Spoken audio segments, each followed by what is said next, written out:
Hey now, it's Brace for Impact, and I'm your host, Mike Gilbert, and I'm joined as always by JD by God Oliva. How you doing, JD? I think it worked, by God. Yeah, we are on StreamYard for the first time with Brace for Impact, man. I'm excited about this. Me too. Here's hoping this whole thing works this time and doesn't blow up in our faces like last time.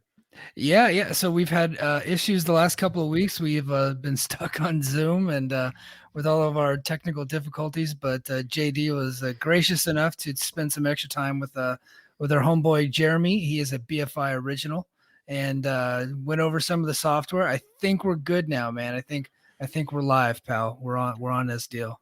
Rock and roll.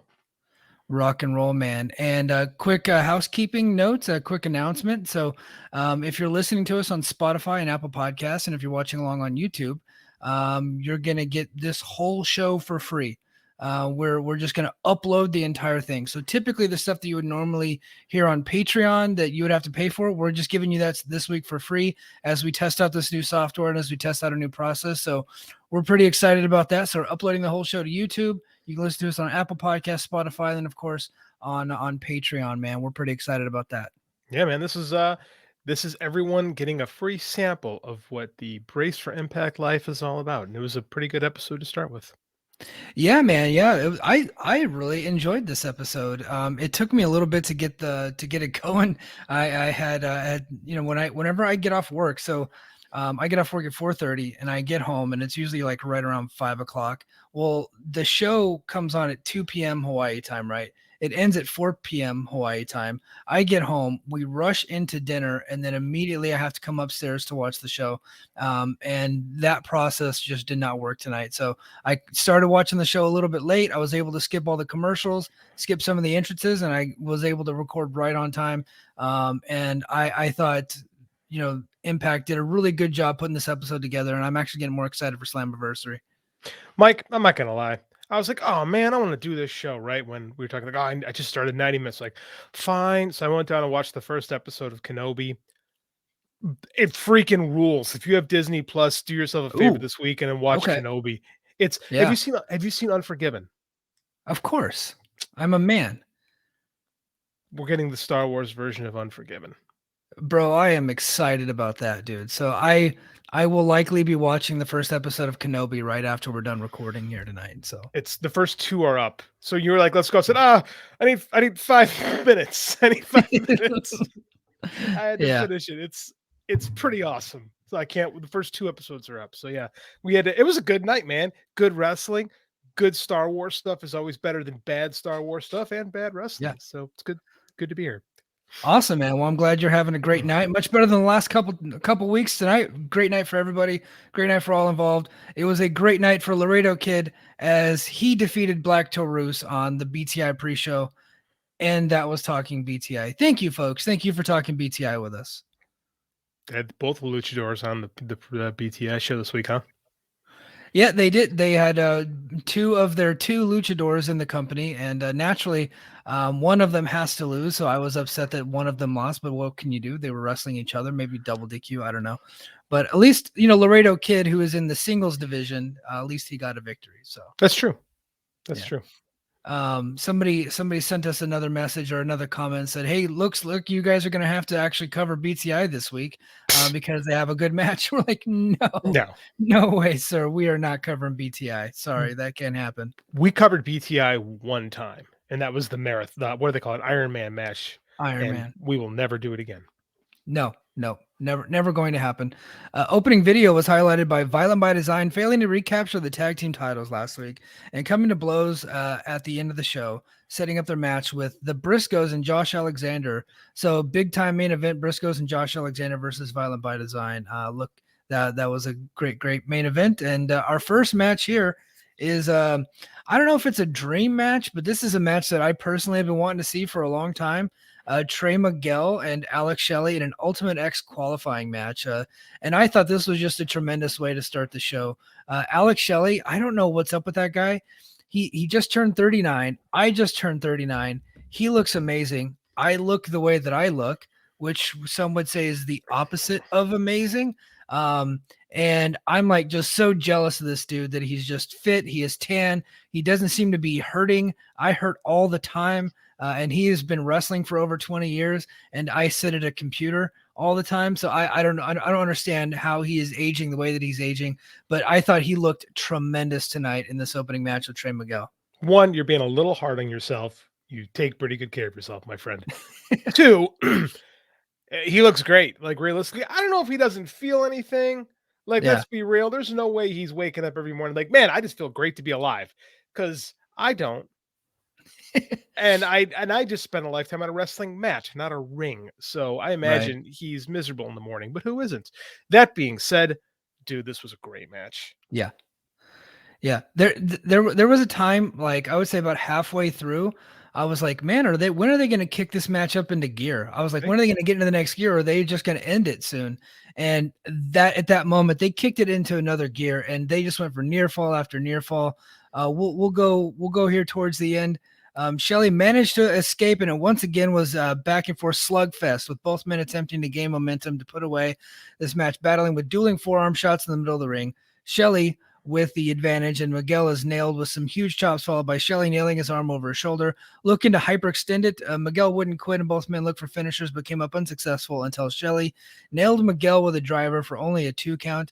A shocked Shelley followed up with automatic midnight for once again for a 2 count. Shelley was thrown off of his game, and after a quick near fall, a relentless Miguel rolled up Shelley in a Mahi straw cradle for the victory. So he actually went for several different variations of a cradle, and then eventually got the Mahi straw cradle for the victory. I thought it was a great way to end the match. I feel like this is a match that they could do again down the road because, yes, Trey Miguel won this one. I don't think Alex Shelley lost anything in defeat here. And I thought, again, Trey Miguel looked amazing in the victory here too. Yeah, man, I thought he looked awesome. I kind of think Trey needed a little bit, so I'm good with it. Like, I don't know what we do with, Shelley's just so in and out of this company. Like, I don't know what tomorrow ever is for him, realistically speaking. So, I get it. He had to be done. Yeah, had to be done. So Trey Miguel heads over to Slammiversary, and he is the next contestant in the Ultimate X coming up at Slammiversary. So now we have Speedball Mike Bailey, Trey Miguel, Ace Austin, who we'll talk about later in the show, and Kenny King. So there's our top 4. What are you thinking of this Ultimate X match at Slammiversary so far? I'm thinking it's gonna rule. Yeah, Like, how can it be bad? I really want to see who rounds this whole thing out, right? Because so yeah. far, so good. Hey, who'd be really good as one of the unnamed competitors?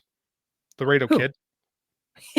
Well, he lost his qualifying match, so he can't do it. That doesn't matter. He'd still be really good in this match, and they could actually, use him a little bit. Just thought I'd throw that out there. Yeah, I'm trying to think. So, I did actually see some of the spoilers. I try not to read too much into those, but I saw a little bit because there was a couple things I was interested in.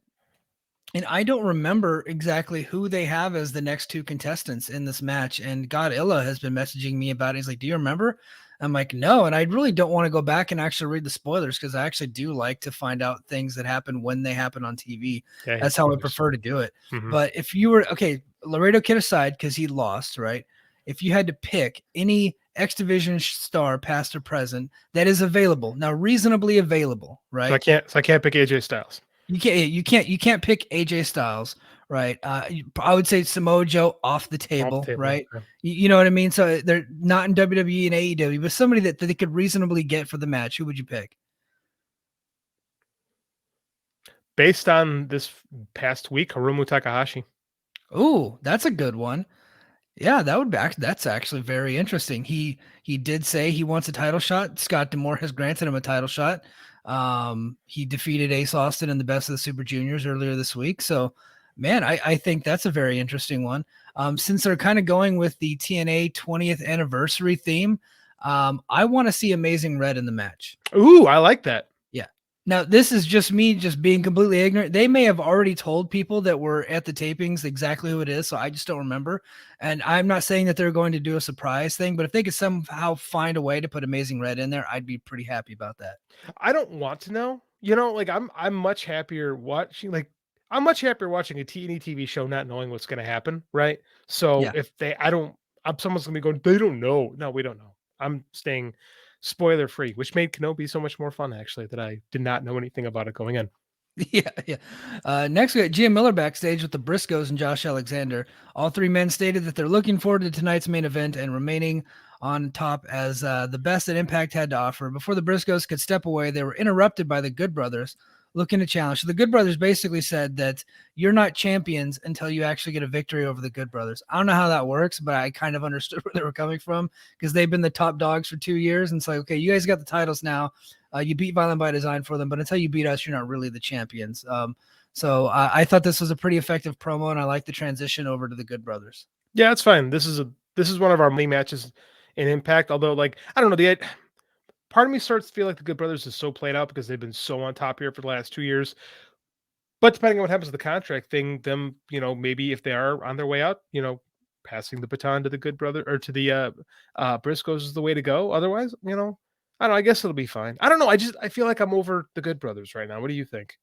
I feel the same way. And I thought that this whole Bullet Club thing was going to really light a fire under them. And I have been impressed with some of their work lately. I really liked that match last week with OGK. Yeah, it was I good. thought that was fantastic. And I get the feeling that the Briscoes match is going to be very good too. Mhm.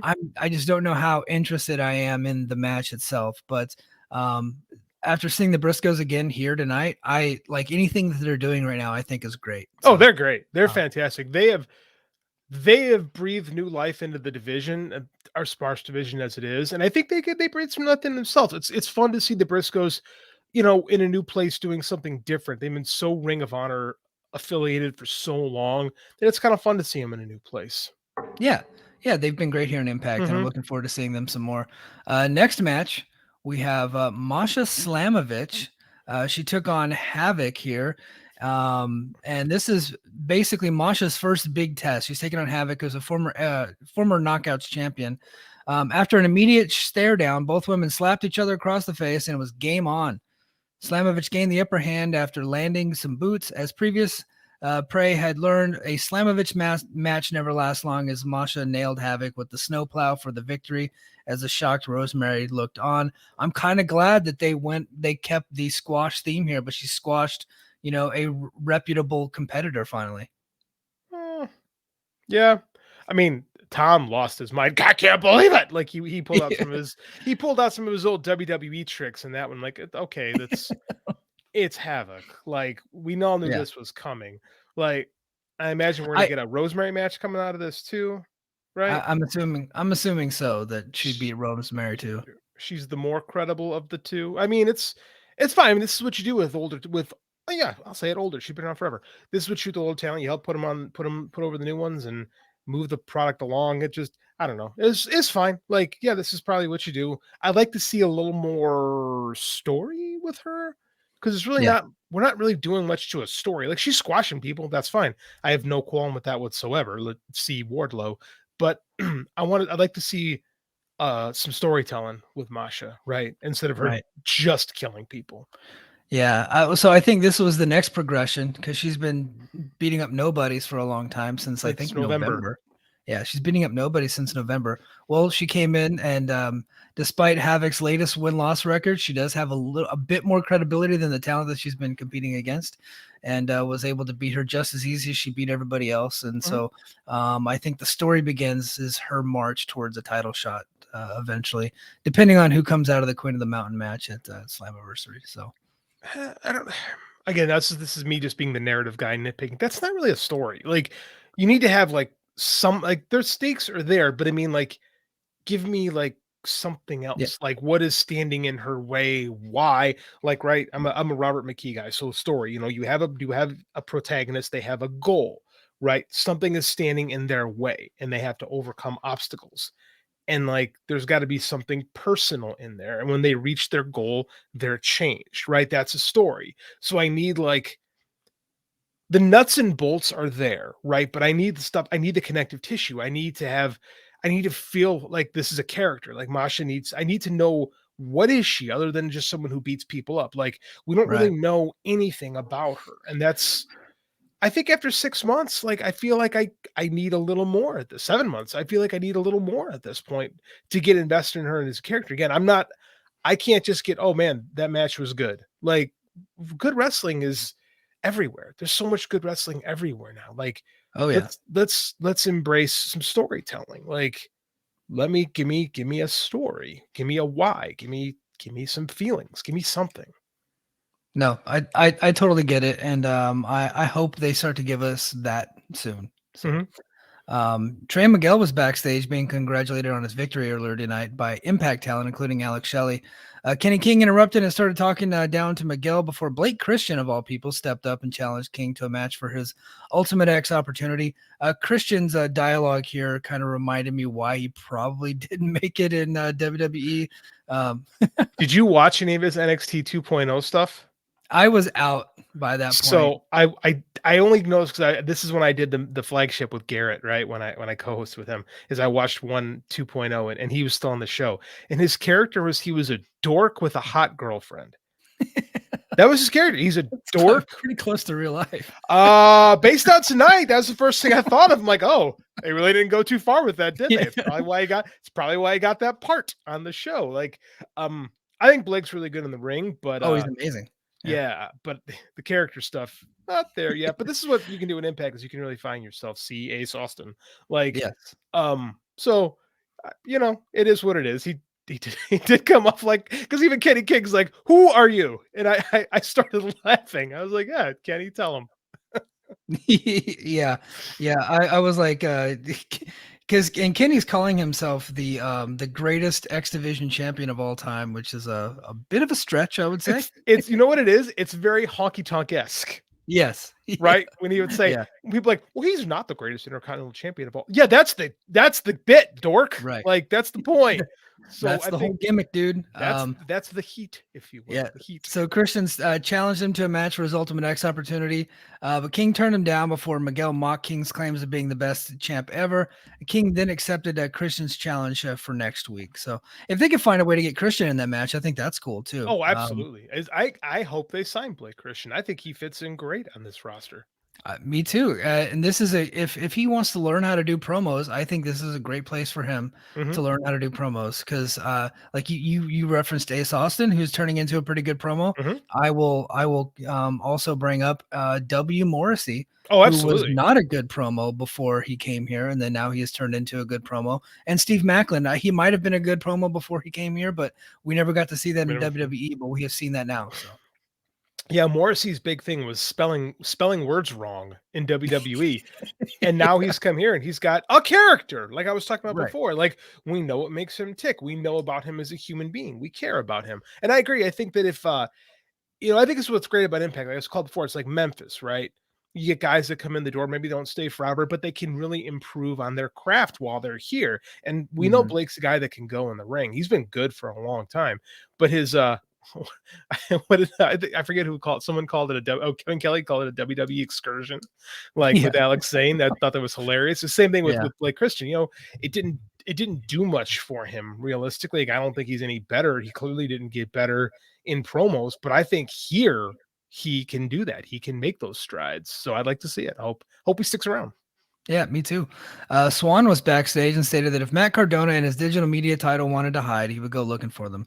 He then changed his focus and challenged Matthew Raywalt, the king of all drama, to a future match due to the fact that Raywalt cost him his opportunity at the World Championship at Slammiversary. So it looks like we're getting that match. That's great. Is Cardona ever coming back? He keeps saying he's coming back, and then and he's been advertising himself and Kurt Hawkins, aka Brian Myers, as the major players, and that they're the best tag team in Impact. Yet they have not actually had a tag team match in Impact, and they're being advertised for shows in Atlanta coming up and in Louisville. But on one of the nights that Cardona's being advertised in Louisville, he's already being advertised for a show in LA for GCW. So I don't know what's going on with that guy. I'm trying to insert the fake COVID test joke, but I can't find the proper opportunity to slip that in. So I I'll would put say that in the save back that for the burner. Patreon, but we do have a bit later for that. So Oh, we do? Good. I can't wait. yeah. It's not exclusive to Patreon this week, but we do have So a bit for that. good. I'm glad. I don't know, man. Like, I've been saying it for months that this guy is being really underutilized here, Well, and perhaps he's not being paid what he thinks he right. should be. So Well, the reason why he's being underutilized is because he's not as available as they would like him to be. But what comes Well, first, the chicken or the egg, right? that's what Or I'm is he saying. not Like, as available as they would like him to be because they don't want to pay him the money that he wants? I don't know what the deal is. So I think if he's he's proven to be a draw in the indies, right? yeah, Is like Zack Ryder of all people now legitimately is a draw on top of being like, easy to get over. So if it's telling me this, if GCW, you're making more of GCW than you are of Impact, that's an issue for Impact, right? You don't want to lose out on bookings to indie shows, right? yeah, That have subpar video production. When Impact's mhm. is, in my opinion, usually some of the best, right? Yeah, they had some work lately, but I mean, like, it's still better than most. So I mean, like, maybe we got to pony up the money because I think Cardona could be a top guy in this company if we can get everybody on the Yeah. same page. And it looks like we're struggling with that right now. If they can get guaranteed dates on the guy or first rights to the guy, they could get behind him and he can help carry the company and actually sell some damn tickets. But they got to pony up that scratch, man. Like Yeah, it's like man. you said, chicken egg. Like we're seeing this in the bigger stage with like MJF, right? Like he's talking about that stuff. Like he wants to be paid his value. Cardona is old school, man.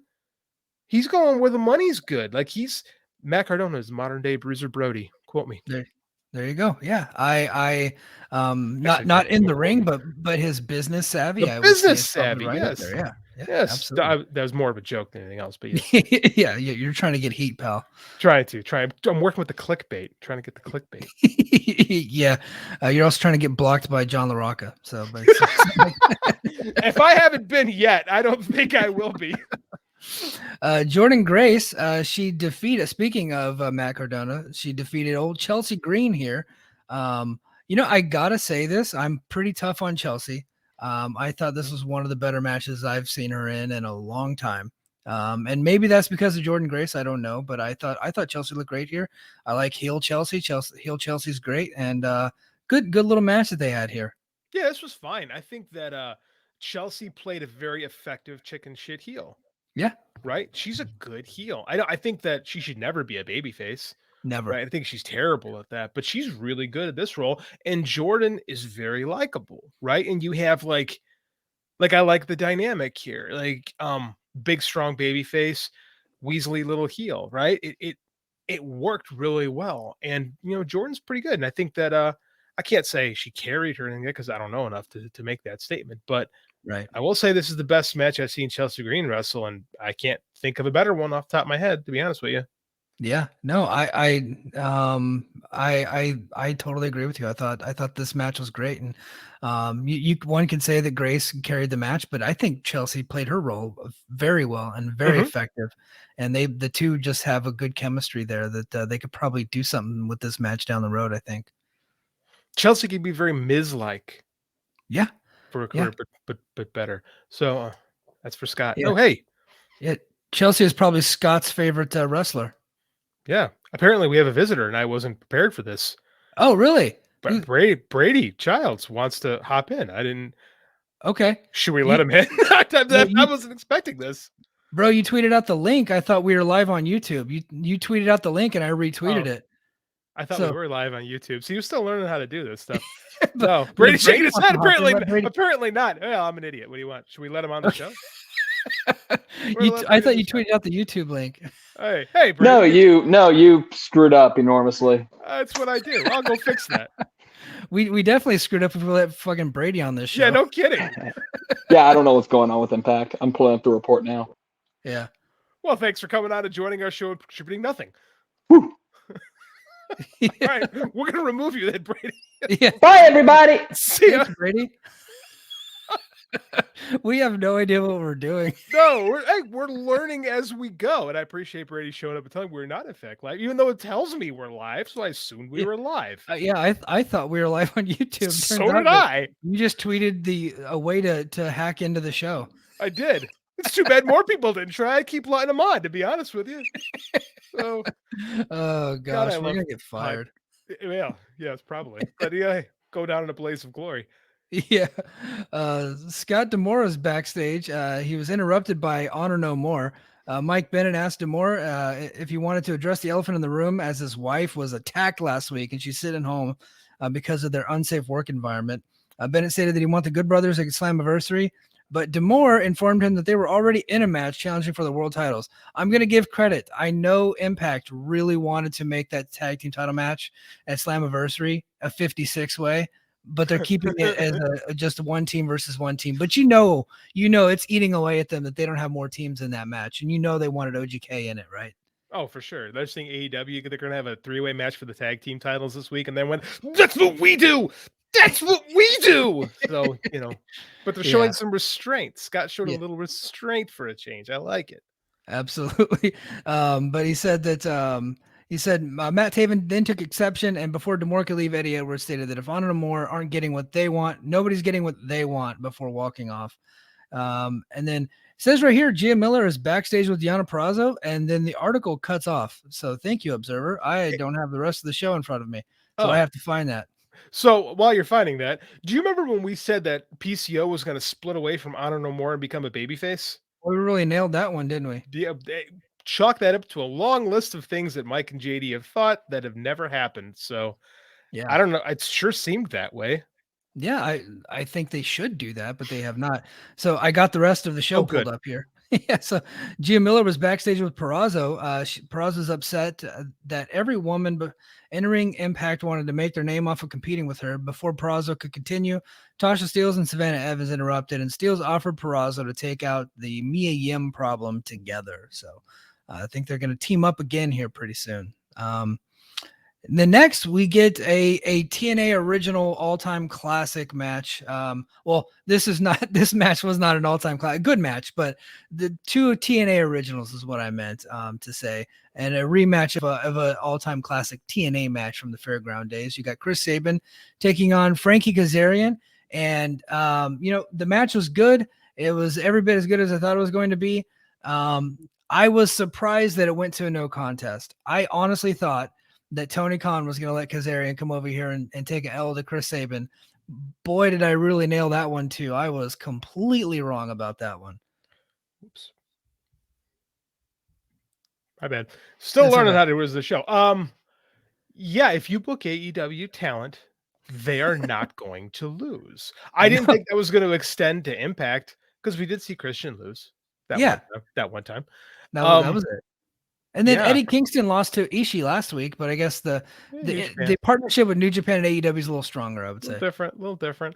Now, that being said, it did kind of make sense. I was okay. I'm not too worried about this because storyline-wise, it does make sense.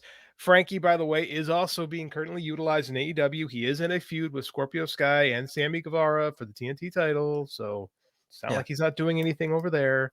A lot of people think that they haven't seen Kazarian in a long time. It's probably because they don't watch Rampage. It's probably because they don't watch Rampage. There, a lot of the TNT title stuff is being done on Rampage, which is the TNT show, which makes sense. So, I don't know where we're going, but it looks like Frankie's going to stick around and do some stuff with Honor No More. So cool. Yeah. I think, without getting into spoilers, he does come back the next night of tapings, and he teams up with the Motor City Machine Guns to take on Honor No More. So, and I don't know how that ends up, and I don't know if he's coming to Slammiversary or not, but that's what's going down. That ends up with JD being really happy. That's going to be awesome. Yeah. Which part? Eddie and OGK? I really don't remember. Honestly, okay. I just know that he teams up with the Machine Guns, which makes sense because it's the TNA originals, right? And then Honor No More. They have moved their hatred from Ring of Honor to a TNA is what it's looking like, which I think is a cool story, but I'm okay with it. I'm okay with it because it makes sense because Ring of Honor is under different hands now. So are they mad at TNA for not? Why are they mad at TNA? Or excuse me, why are they mad at Impact? I don't know yet. They said that Impact has been spewing lies for 20 years, and for 20 years they've been screwing Honor No More. And I'm like, Honor No More is about 7 months old, guys. Or wait, no, they started in January, less than 6 months old. So I'm failing to correlate why they're mad at this point, but they are definitely mad at Impact, and they're definitely mad at the history of TNA. Yeah, I don't understand that because even they called them up like, you guys got fired, but you're here now. So I mean, I got them being mad at Ring of Honor. That made perfect sense, right? But they have to pivot now. Yeah, and their whole thing is being mad at authority, right? Or being mad for a reason, but now they have to make that anger towards Impact. So why can't they be mad at Scott for not giving them contracts? Because I think they have contracts now. But do they have? I mean, like, why can't they say you have provisional status? I mean, it's wrestling. You can make stuff up, Yeah, right? they could be I outlaws. Yeah, doesn't matter. I just need a reason why we're angry. Like, why is Eddie Yeah. angry?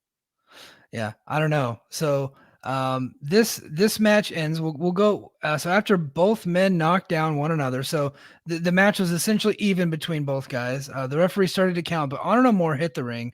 Sabin and Kazarian were no matches. They were quickly beaten down as Honor No More celebrated, making their mark against two of the most decorated stars in Impact history. So then they go backstage. Honor No More were backstage and putting down Impact's history. Before they say too much, they're interrupted by Heath and Rhino, who were talking trash. And then at one point, Rhino called somebody a piece of crap, but they bleeped out the word crap. I think they were wanting us to believe that he said shit, but when you look at his mouth, he definitely said crap, and Impact bleeped out crap. I'm like, come on, guys, what are we doing here? I watched the YouTube version. I don't remember that happening. So I'm watching the Access version, and so maybe they were just trying to make it more edgy for Access. I don't know. that's pretty soft, man. I've seen some pretty SAWFT. yeah, so Access has some pretty tough programming, and they show like rated R movies and stuff, and they don't really bleep out everything in those movies. So why would they do that here? Crap! Wow, that's wow. They bleeped out crap. I have no idea, but I just thought that was funny. I decided to let everybody know that. I just had a crazy idea. Let me throw. You know who should get the one-uppings on? If I don't know more hates Impact, right? And they want to strike back at all these TNA originals. You know who they have to bring in to give the final blow to Honor No More? Jarrett. Absolutely. Yeah. So, a friend of mine, Michael Cavaccini, who's writing the TNA book, was had some back and forth with Dixie Carter, and he said, Dixie said something. I hope we get to see you at Slammiversary. Is what something he said something to that effect there, and then I made a comment on there. I was like, I don't know how you could have the 20th anniversary without Jeff Jarrett, without Dixie, without Tenay and Don West. I don't know how you celebrate 20 years of the history without those four. I just don't. I know Dixie tanked the company, but she did keep it alive for a lot longer than it would have been had she not taken it over. So, yeah, all I'm saying is I just hope Jeff Jarrett comes in at some point for a one-off and hits Eddie Edwards with a guitar. Yeah, yep, me too. Next, we got Bhupinder Gujjar and W. Morrissey. They defeated Shira and Raj Singh. Decent little match. Probably the best I've seen Gujjar do. This is one of the situations where W. Morrissey is over. He's like really over. And so what you do is you put a guy like Bhupinder Gujjar, who you want to get over, you put him with Morrissey, and then all of a sudden, hopefully he will start getting over. And I think the crowd was into him tonight more than they really have been into him before, that I've ever seen. And we know that Gujjar's sticking around because one of his latest videos from a couple weeks ago, I think, a confrontation with Raj Singh, is up over 4 million views on Facebook, man. So that guy's got a decent little following there in India. That's the trick with the Indian fan base, right? Is you get a ton of Facebook hits, or excuse me, a ton of YouTube views, but they don't really translate into anything because you can't really do a whole lot in the market, right? Yeah. Like you can't run shows there. Nobody buys tickets. Like the monetization in India is not super expensive, but I guess it's good for them overall. And then the 4 million, you can't scoff at 4 million views. That's a lot. So Yeah. I mean, I like using Morrissey in the spot too. So it's working for that, I guess. It's just tricky to monetize it. No one's figured that out yet. Yeah. No one's figured that out. So next up, Miller was backstage with Moose. Moose stated that he's going to get his hands on Callahan before being interrupted by Macklin. Macklin stated that Moose needed to focus on their upcoming tag team match next week. So next week, Macklin and Moose are teaming up to take on Morrissey and PCO. PCO, who was just heel in the segment before, back to babyface here. I have no fucking clue what they're doing, and I don't think they do either with PCO, who is over as a babyface. Yeah, this is what I don't get. It's weird because, again, I don't think we were being crazy when we said, oh, they're probably separating PCO from Honor No More because he never made sense in the beginning, and like letting him be just don't have him show up with Honor No More anymore. It's not that hard. Yeah, it's like you don't even need like they can do a quick where they kick him out of the thing and then he just feuds with them a little bit. You know what I mean? Like if that's what they want to do, or they could just pretend like it never happened. That's fine. Shit. We get that in wrestling all the time. People are like that didn't happen. I don't know. They're like, hey, what happened to PCO? I was like, he's a goody two shoes now. You know what I mean? So Poochie went back to his home planet and nobody ever asked again. We accept these things all the time in wrestling. I don't know, yeah. man. Yeah, I don't know. And then there was at one point the lights flickered and there was a bunch of stuff happening and Moose got really scared. Oh So God, this is my least favorite part of the show. Because I mean, I get it. I get it. Sammy Callahan is a hacker. He messes with things. But when you interrupt a feed, like if I start shaking my computer right now and like that shouldn't scare you, no. right? It doesn't, because nothing happened where you're sitting. It only happened in the feed. I mean, it's like we're knocking on the door of Hulk Hogan looking in the mirror and seeing the Ultimate Warrior. Yeah. Or picking up his own head that was picking clearly up his- plastic. Eric Bischoff is convinced that people don't respect him enough for being the genius that he is. I'm just going to let that out there. Yeah. Yeah. So main event time. We had a hell of a main event, I will say. Violent by Design of Young, Diener, and Doring. They defeated Josh Alexander and the Briscoes. So Eric Young getting the victory here to keep him strong as he heads into the pay-per-view, which I think is a good idea. Really, really good match. We'll go towards the end here and then we'll talk about it. Young tagged in Diener, who quickly charged at the downed Alexander before tagging Young back in once again. We saw quick back and forth tags between Young and Diener before commentary pointed out that Alexander was busted on the nose. Alexander refused to quit, however, and finally made the tag to Mark Briscoe. It was all Briscoes at this point as they nailed a double team move for a 2 count before calling for the Doomsday device. Before they could finish the match, Diener nailed Mark with the flag. Kind of reminded me of the Sheep Herders and Johnny Ace on the outside with the flag. I was watching Sheep Herders versus Fantastics. I have no idea why I wanted to watch it, but I just did, and that's what that reminded me of. But see, I was thinking of some like Jim Cornette, and Mr. Fuji with Yokozuna stuff, but yours is actually better than mine, so I'll let that slide. Yeah. He nailed him with a flag and then managed to capitalize by hitting Mark with a Diener DDT for a 2 count before Alexander made the save. Young entered the ring and attempted to nail Alexander with a pile driver while Josh attempted to hit the C4 spike, but both men failed. Young tossed Alexander to the outside, and before he could head back into the ring, was nailed with a running crossbody by a waiting Doring. They're back in the ring. Diener and Young were battling the Briscoes, looking to land a Doomsday device of their own, but were unsuccessful.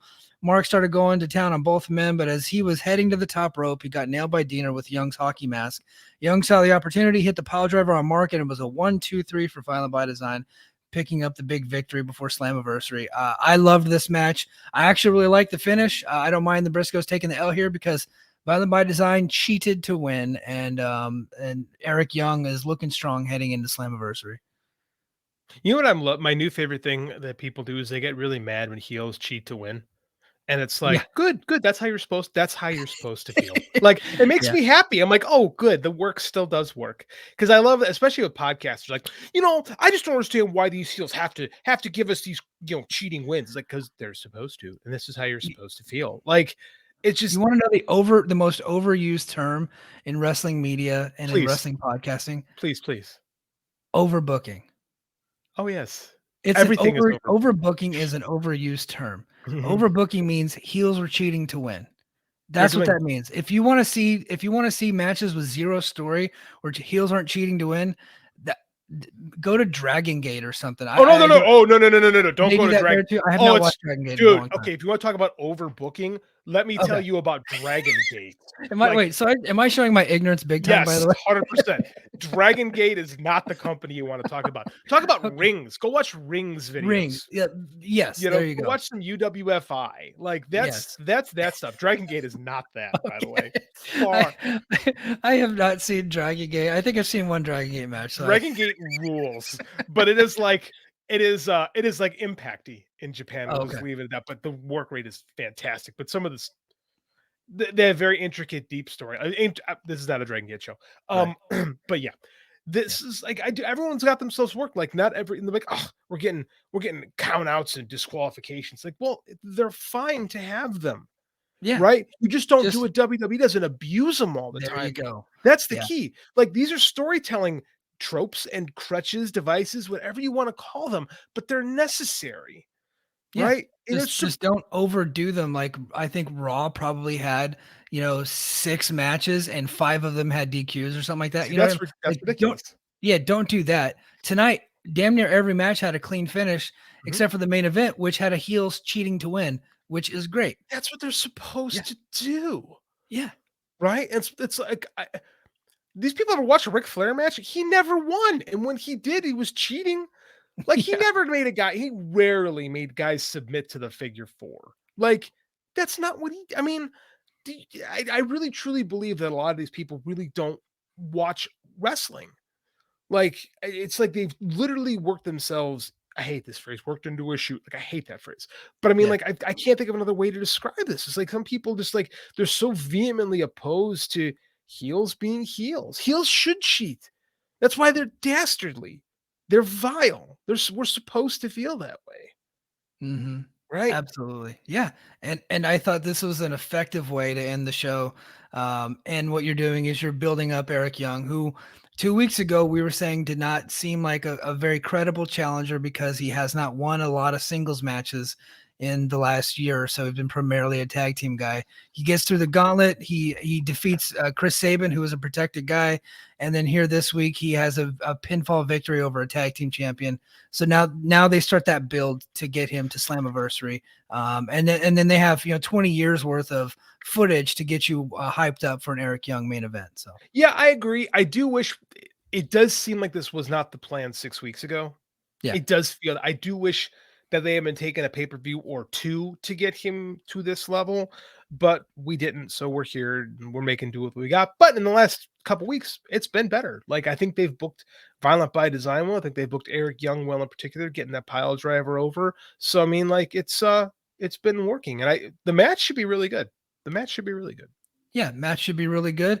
And hey, everybody, if you're listening to us on Apple Podcasts and Spotify, stick around. You're getting some free Patreon content. And if you want this content each and every week and you get it early, you get it ad-free, you get it before everybody else does, go to patreon.com/fightgamemedia and subscribe. I think we're just $5 a month. You get tons of content. You get this show, you get it early ad-free with an extra 30 to 40 minutes a week. You also get John LaRocca and Garrett Gonzalez reviewing 1998 Raws. You get boxing, you got MMA, you got all kinds of content coming from Fight Game Media. So please support the show, support the network, and help us out, man. But stick around. We're gonna start off hot on our what is typically our Patreon section. JD, how do you want to start off? Well, first of all, talking about this Patreon, I listened to Justin and Fumi's show today. Write that down. It's a history of Japanese wrestlers in America. It was fantastic. There is not a better, like, just straight up history and wrestling podcast than what Justin and Fumi do every week. And like that, I know like that kills usually on our views and downloads and stuff like that. Is write that down. So it's like, and it's there's a reason for it. Like those two we'll guys never be number one as long as damn Fumi's on the network. And Fumi kills the rest of us. I love that. He's Yeah, great. I know. The competitor in me is all pissy about it. But I mean, in reality, I listen to the show. I'm like, this is great. And I text Justin all the time. I'm like, you guys are awesome. Like as a history nerd, I absolutely love that. So if you're into those kind of things, that is a Patreon thing you're going to love. Just write that down.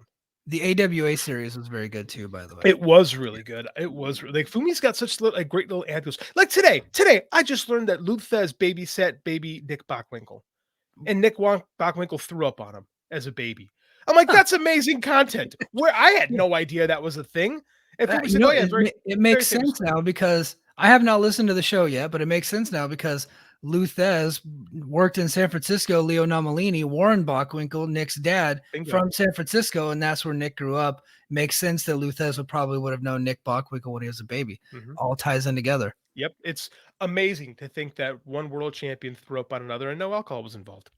Yeah. So hey, let's go ahead and start our typical Patreon segment. We're gonna start off hot with Brace for Debate. You want to do some Brace for Debate this week? Let's do it. Let's do it. I said we were going to debate, but I don't remember what we were talking about debating. So I'm not prepared. I sent you the graphic. I don't know if you got it, but we want to talk about whether or not Impact should send Josh Alexander to New Japan to compete in the G1 tournament. So this was a question that JD brought up to the group. So JD, let's go ahead and hear your thoughts. I did say that. This was my idea. This was your idea. I forgot.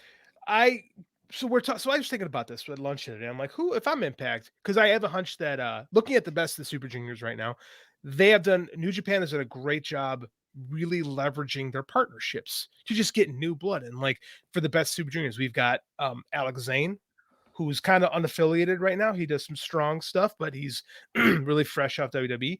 We've got our own Ace Austin. We've got Wheeler Yuta. We've got El Lindemann.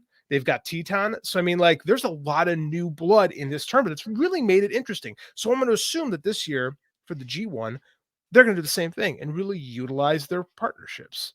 So I'm thinking, if I'm Impact, who do I send? Right. Yeah. And I honestly didn't have an answer for this. I threw it to our Brace for Impact group, and I said, who would you guys do? And I forget who said it, but they were like, someone said, Josh, our world champion. Was it you that said that? That was me. Yeah. Yeah. And I was like, no, I don't think I would do Josh. So you Okay. want me? So You go first. Why don't you make the case for Josh, and I'll make the case against Josh. okay. So I three points for Josh Alexander.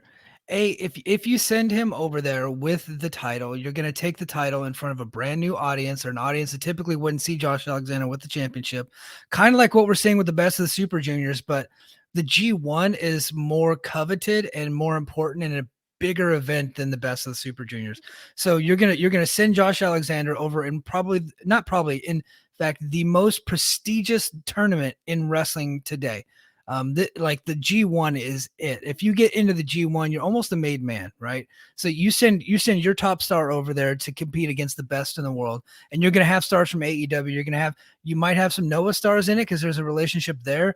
You're definitely gonna have all the New Japan stars in it, so you're gonna have a lot of big stars. Maybe not Noah because they do their N1 tournament, but I'm just saying a lot of the best wrestlers in the world are gonna be in this tournament. Someone's right? going to break a hip if you put someone from Noah over there. Yeah. Well, but wouldn't you like to see Nakajima in the tournament? How Yes. cool would that No, be? no, I would not, and I will explain why. That is okay, my okay, that's my reasoning. But continue. Okay, we'll get to that. Okay. Number two, they just had the main event match with Ishii. I think that if you send Josh over there and he loses a couple of matches, you can then bring the guys that beat him in Japan. You can bring a couple of those guys into the States to do rematches and to set up matches for down the road. Kind of like what we just saw with Ace Austin losing to Takahashi. They're already starting the process of setting up a future X Division title match. Now, if that doesn't happen and that's not in the plans, then maybe there's an argument not to put him there, but that's fine. And then third, you're going to get Josh the opportunity to put on the best matches that he's had in his career. And he's already on a roll right now, starting from last year into this year, where every match he has is a banger. Some of his matches from this year are among the highest rated matches that Dave Meltzer has ever rated for this company. In the history of this company, he's already had them. Now you're going to get to put him over in the G1 to where he's actually going to probably break that 5-star threshold, and people are going to start hearing his name in a positive light all over the wrestling world. A lot of people in the industry flock to that G1 to get those 5-star matches. So there's my 3 points. Even if he loses 2 or 3 matches, I think there's only upside for Josh Alexander in the G1. I don't trust the booking with Josh Alexander, because Impact, we've talked about before, when you have a partnership, you are at the partner's discretion, right? We get the stronger partner's discretion. Impact is not the stronger partner in this. Now, Ace Austin's been booked very, very well. Very. But I think the Super Junior is different than the G1, right? And bringing in juniors is different, right? Like, it's very, very rare for a guy to go from the junior division to the heavyweight division, right? And the junior division is really not ignored, but I mean, it's just kind of an afterthought. This tournament's been a lot of fun, but it's more for your hardcore wrestling fan, right?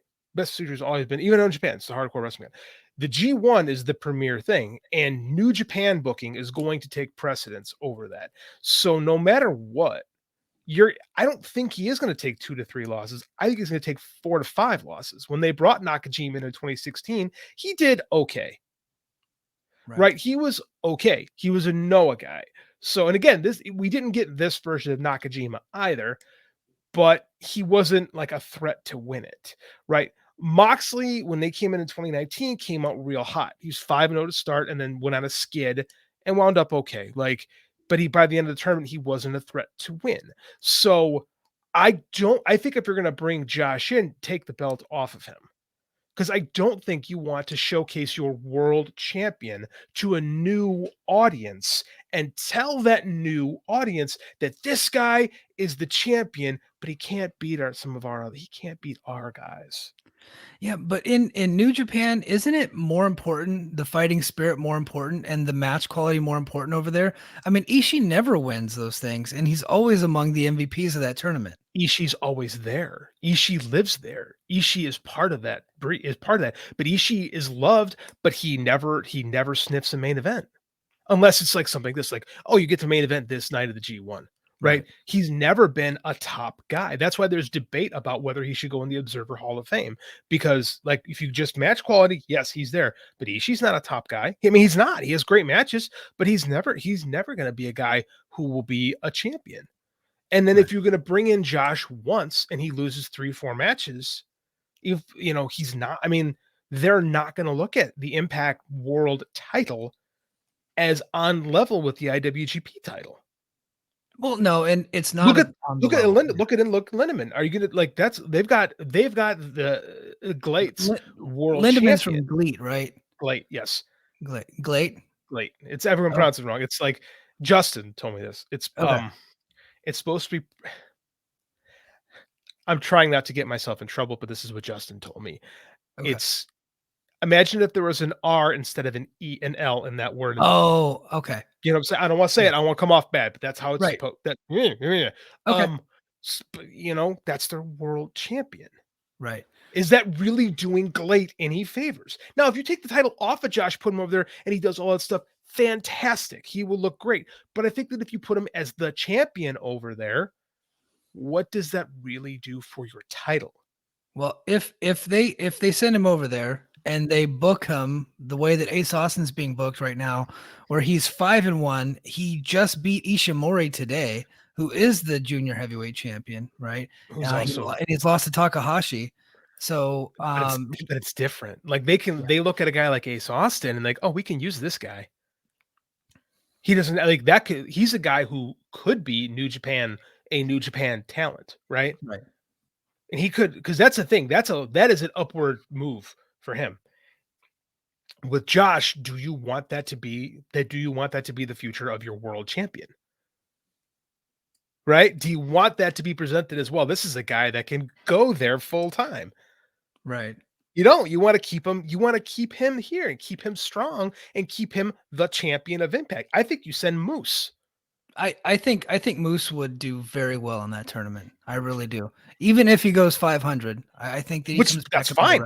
Yeah, and he'll be better. But I mean, like you want to, and that's why, like if AEW sends a guy, it's got to either be Danielson or somebody else. Like it won't be Mox because Mox has already done it, and it definitely won't be Hangman or Punk or whoever's the champion at the time. Sure as hell ain't Kenny. No. Kenny's got other things on his.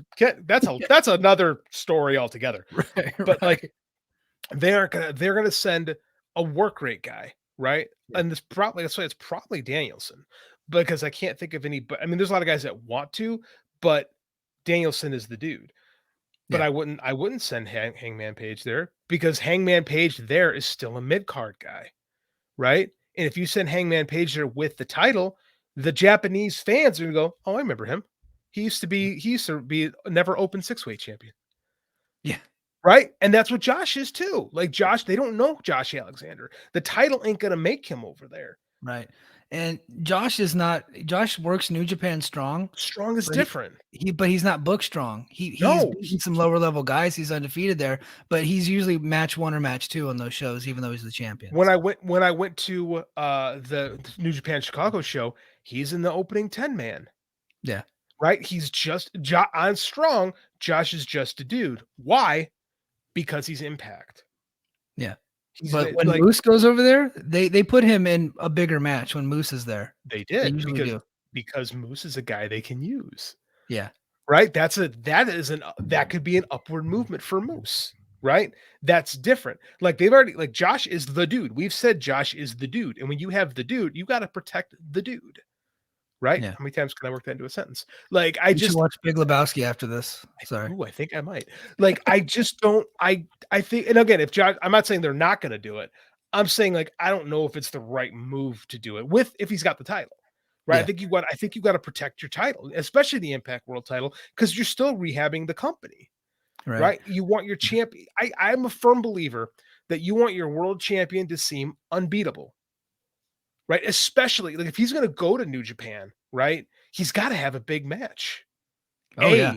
A big match. He has to be presented like a big deal. Strong. I don't think like if they're gonna have a guy from if they're gonna have a strong American talent in that tournament, it's gonna be Tom. Oh, that'd be great. Yeah. It's gonna be. Tom's the star of the show. Right. And now you got that strong title off of Tom Filthy, so he can take some losses here and there and he'll look great doing it. He's got the fighting background, so he'll be perfect. Like Strong is really like Tom and Fred Rosser's show. Right? It's not Josh's. So I mean, that's you see what I'm saying? Like we've already got a precedent set over here. Bring in the guy they don't know very well. Because one, they're gonna look at Moose and they're gonna be like, holy geez, look at this guy. He's gonna stand out. He's super athletic. He's way better in the ring than anybody gives him credit for. Like Moose could be like a career defining performance for Moose. Man, I hate to admit this, but you might have changed my mind. Goddamn. Because just thinking of Moose in that tournament could do wonders for Moose, because even the people that continually want to hold his past against him, they will probably some of them won't come around, but a lot of them are like, well, look how amazing this guy is. He has this hanging over his head, but he's still fantastic, right? And so they'll get to see him in a different light. Which I agree. I think both companies win if it's Moose. Like I do think that because let's be honest, what has typically gotten over with the Japanese audience, they like the big American guys, always have, right? And there's not a lot of guys that look like Moose over there. There aren't. No, that can go like Moose. That's the thing. Like Moose, he looks kind of like a Tony Atlas type physically, right? But he's so much better. Like he's so good. A million times more athletic than Atlas ever. Absolutely. Like I think he could blow away those fans because they appreciate match quality. Yeah. Right. And I think that if Moose is put in that situation, he could really, really be somebody at the end of it and really get because again, we're talking about Impact, man. We do an Impact show. We know that Moose is really good. I don't think a lot of people really get that. Like I think Moose's past really defines him a lot to our circle of wrestling fans. And say what you want about that. I can't speak to that. I don't know what it is. But I think that, like you said, if you have a rehabilitation project, like let's say the Tessa Blanchard thing worked before, and it could have changed people's opinions, right? Yeah, she made sure that was not to happen. Yeah, she let everybody know she's not ready to improve. So. Moose does business, man. Yeah, he does. Moose does business. I think that if I were Impact and I could send one guy, I would keep the belt on Josh and I would send Moose. And you also get to build Moose back up to re-challenge Josh because that is a feud that you can always go back to. Yeah. Well, I think you made some very good points, and I would love to see Moose in the G1. I'm going to, now that we're doing a video show that apparently isn't live, I'm going to make a brace for debate graphic for the next time. Oh, yes. And we don't need to force the debate, but if we have something that as we talk about throughout the week, if we have something that we know we're probably going to be opposite on, we'll stop the conversation right then and there, and then we'll do a brace for debate. We'll save it, brace for debate. Brace for debate. I love it. And shout out Godilla for coming up with the name of that segment. So yes, thanks. Him. So, I want to do just a quick not housekeeping, but Impact had a couple of live event announcements. So on July 1st and July 2nd, they are actually making their debut at Center Stage for Against All Odds, and an event Impact taping called Southern Hostility is what they're calling it. I don't know. That's the name of it. Oh, it's like a play on Southern Hospitality. But it's Hostility. Yeah. I don't know. It doesn't work, but okay. No. They're not going to change the graphics or anything during the actual event. That's just what they're calling it. I think it's really cool that they're going to Center Stage, though, as an old WCW Saturday Night fan. I think that's very cool. I was worried that they might go back to the Coca-Cola Roxy place, but Center Stage is probably more what they can put people in right now. I had a buddy that did some MMA fighting out at Center Stage. He said it's a pretty cool place. I guess it's not quite the dump it was in the 90s. I think they've renovated it. So yeah, I know Ring of Honor was doing stuff there too before they got shut down. Like it's cool, man. It's Center Stage, right? You gotta do that. Yeah. And then they're heading back to Louisville. And on July 15th and July 16th, that's the event that I was saying that they're advertising Matt Cardona for, who's also advertised at a GCW event that same night. So I don't know what's going to happen with that. I don't know which one he's going to be at, but he might have trouble making both dates. Yeah, because one's in LA and one's in Louisville. I hope, just because I'm an Impact podcaster now, but I hope he's going to be working the Impact tapings. But he's on the poster. I don't know what he's going to be doing though. Maybe he goes to the GCW show on the 15th and then comes to the Impact tapings on the 16th, and he can tape some backstage vignettes and do 1 or 2 matches. Well, I don't watch GCW, so I hope he's in Impact. Yeah, same. And I'm probably not going to start watching GCW anytime soon. Should we get into some GCW controversy? Oh, yes, let's do that. Yes. Okay. So there's a big controversy. This guy, Mikey Gordon, who is a guy out of LA who has kind of helped out work some LA indie shows and things like that, apparently was helping book some of the talent with GC, not book them, but kind of help out getting the talent for the show and things like that. The shows that GCW is doing in LA. Well, apparently, now this is a complete accusation. Right. So this is one person's story of saying this is what happened. This is what I did. And he has Facebook Messenger messages that he is showing that is proof. But in none of those messages does it outright say, so it's him and Brett Lauderdale, the owner of GCW.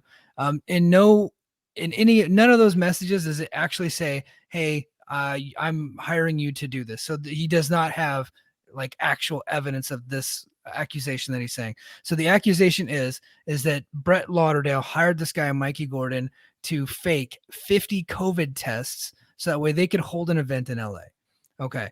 So here's verbatim what Mikey Gordon said on a Facebook post to the Murder Death Kill Club, whatever that is. That's a Facebook group, I guess, dedicated to Nick Gage. But here's what he says. Fuck Brett Lauderdale.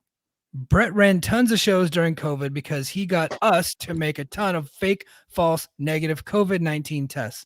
What he's just admitting to is a felony, by the way. Said Brett made his money off the backs of guys like Nick Gage while paying him peanuts and handling Gage's social media and bookings. Okay, not surprised that someone tweets for Nick Gage. I think that's appropriate. I think it's a good idea. Who did Brett ever make famous? Joey, I'm a fucktard Janela. Joey got famous for being tossed off a building and got a contract. He's probably right about that. Once AEW realized he had no talent, they benched and eventually didn't re-sign him. Why? Because he's a fucking unsafe dipshit who can't light a limb on fire. Actually, he can light a limb on fire. I saw him light his leg on fire. He can't put it fire out. That's his problem. Brett doesn't get anyone a contract. Brett doesn't give his wrestlers a raise. How can you be an outlaw when you're sucking Stephanie McMahon's dick? Sorry. Backstage at WrestleMania on comps she gave you. So apparently Brett's a sellout for going to Mania for free. Ask Atticus Cougar. He spelled Kogar. Why he won't work for Brett. Ask Mike. What is Kogar? What? It's Kogar. Kogar? Oh, I thought it was supposed to be Cougar. My bad. It's Kogar. Yeah, continue. Okay. I don't watch this shit. Ask Mike Gevorgian why he quit working with Brett. Now Brett walks into every town in America and promises all the local indie talent that he can make them a star when he really just underpays them and gets them to cancel their local bookings to get on GCW's GCW show. How do the rest of the GCW guys that came up with Brett feel that their $50 to $100 paydays, which are promised to be raised, are now used on guys like Jeff Jarrett and Kevin Nash, while the GCW talent pay for their own rental cars and hotels? Why? Because fuck Brett Lauderdale. I found Brett his first venue in LA. My people made over 50 fake COVID test results so he could run shows during the pandemic. I paid talent, paid for accommodations, and split some costs so he could bring his guys to the LA area on August 8, 2019. This would have been before the pandemic, by the way. November 7, 2019, also before the pandemic. October 17, 2020, which would be during the pandemic, and then in September 2021. So there you go. That's what this guy's accusing them of. Brett Lauderdale put out a statement to Fightful saying that he is not going to talk about it. He's consulting his lawyers. That right there sounds kind of fishy to me, but then Joey Janela and Tony Deppen and several other GCW stars have called bullshit on the whole accusation. This is a serious thing, and I know I kind of made fun of some of it because I thought the post was pretty funny, but this is a wild story that I honestly hope is not true, but if it turns out to be true, I'm not really all that surprised. I can't say I would be surprised if it was true. A lot of the talent has said that's bullshit. But a lot of talent stood by Paul Heyman too in ECW when he was doing all kinds of craziness. So I mean, like, it's not that I can't take people at their word, but this guy also comes off like an absolute lunatic. Oh yeah. Like, he just admitted to me and my people committed multiple federal felonies. That's 50 counts, by the way. You said you Yeah. faked 50 COVID tests. That's 50 felonies. So good luck with that. This whole situation is really bizarre. Especially, I don't know. Like I said, a lot of the talent are calling bullshit, but it wouldn't surprise me if Brett Lauderdale was doing something. I mean, this is a guy who ran shows in, I believe, like, so it was September of 2020 at the height of the pandemic, when in Indiana, which I live next to Indiana, there's no law there, and people were getting sick and throwing up in the bathroom, and it was disgusting. Like, and he had to go on. Remember, he went on a Fightful and was like basically apologizing to people. Yeah, and But this was in like during the pandemic, and it was outside in the heat, and like people were passing out in their chairs and stuff like that, right? yeah, and people got there was like people were eating food and getting sick and throwing. I mean, it was supposed to be like pretty bad. That Yeah. being, but that being said, like, I don't know. I don't know the man. He's always come off to me as a little sketchy. This whole thing is sketchy. Like, it wouldn't surprise me if this guy was lying. It wouldn't surprise me if everybody was lying about something, because it's wrestling, and Yeah. like, we don't see. It's nice because like wrestling is such a scuzzy business, and like it's so corporate now, right? We don't get to see the scuzz anymore, so it's nice that there's still some scuzzy wrestling around that we can point and laugh at. Yeah. I right now it's like fathomable to think that somebody would fake a COVID test, because COVID tests are so easy to get right now. But back then, No, it's hard. in the height, they were Yeah. not that easy to get. Like, you had to jump through hoops to get those tests, right? And then when you did, a lot of places you couldn't get them for a couple of days. You couldn't get the instantaneous results. Right now, you can get a test result in 15 minutes, no big deal. Back then, it would take, sometimes it would take, some places would be an hour, some places would be 2 to 3 days, right? And you couldn't even get on a plane without those tests. You couldn't even travel without those tests. And if you wanted to get a permit for a show, you had to prove that you're doing all these things. So is it out of the realm of possibility that they would actually fake some COVID tests? I don't think that's that out of the, like, I could see why somebody would want to do that. I mean, it's kind of scummy, but I understand. Yeah, at the same time though, like, when you talk about that, like, you need him to get on flights, you need him to get here, you need him to get there. Like, so you're faking these tests in California and then mailing them to the talent who lives out of state. I mean, like, there's also a lot of logistics stuff that doesn't quite click with me either. No, they were faking the results. So they were creating fake results, right? Online. So like digital emails that looked official is kind of what it would look like to me. I don't know, man. Anyone who goes out of their way to admit to felonies that they can later go, well, I was lying. Right? Because again, you could say that. If you didn't actually do it, you could say, well, I lied. And then you can't say, I don't know, man. This whole thing it's super, super suspect and super, super fishy. I would not want to do business with GCW, but I've also given them money for a couple of shows and been like, ugh, I don't want to do business. Why did I do that? I don't want to do business with GCW. So I mean, like, it's whatever. Yeah. Like, the guy accusing him, I think his wrestling name's called Dirty Ron. I would not want to do business with somebody named Dirty Ron. That just sounds like a bad idea. Wrestling, man. Yeah, Dirty Ron McDonald. Dirty Ron. Dirty Ron and his fake COVID tests. Yeah, man. Why would you admit that? What does this dude stand to gain by doing this? He's just getting himself in trouble. I mean, what's he gonna do? Try to plead immunity? Like, he's using like his shoot name in the post, which is like, okay, dude, you're basically telling the cops to come and get you at that point. But why? What does he stand to gain? Like, if that's everything. Like, when you do this, why? What do you have to gain by doing this? Right. It makes no sense. I mean, he's obviously trying to take GCW down because he feels wronged. He feels wronged about something, right? Maybe he was being disrespected. Maybe they didn't pay him the money that he thought he was supposed to get. I have no idea. But something happened where he feels wronged in this situation. And now you got Janela coming out saying, well, this guy does meth and he's on steroids. Which I'm like, I'm not surprised that GCW has guys working with him that do meth, right? And steroids in the wrestling business since the 60s. Okay, yeah. So dude, I don't know. I think this dude is sketchy. I think GCW is sketchy. The whole thing is sketchy. Doesn't surprise me in the bit. Yeah, I wouldn't want to be the guy. What I don't. Let's put it this way, I think USADA would have a field day in the GCW locker room. Yeah. You walk in there and they would just blow the tests out of the water with some of their piss. Ah, fake piss tests. Yeah. Well, hey guys, I think that we're gonna go ahead and call this an episode, man. I'm really happy that everybody got to stay around with us, and I'm excited that we finally got to use the StreamYard platform. I think this is gonna be a good thing for us going forward. Yeah, man.